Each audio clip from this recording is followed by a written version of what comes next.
भाडभूत या केवट आश्रमातून आता आम्ही कुक्कडवाडा भरूचच्या दिशेने मुखेड नर्मदावाशी पायी परिक्रमामध्ये चाललेला आहे. हा जो केवट आश्रमाचा समुद्र किनारा आहे या ठिकाणी आम्ही मुक्कामी होतो.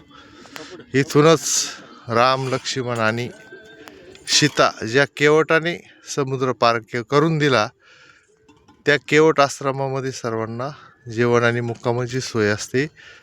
सर्व केवट म्हणजे कोळी बांधव परिक्रमावासियांची सेवा करतात. असा तो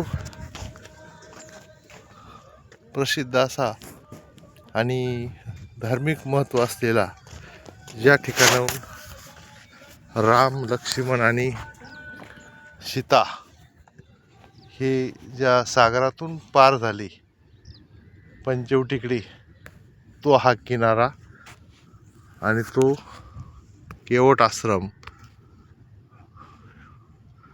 नर्मदेहार.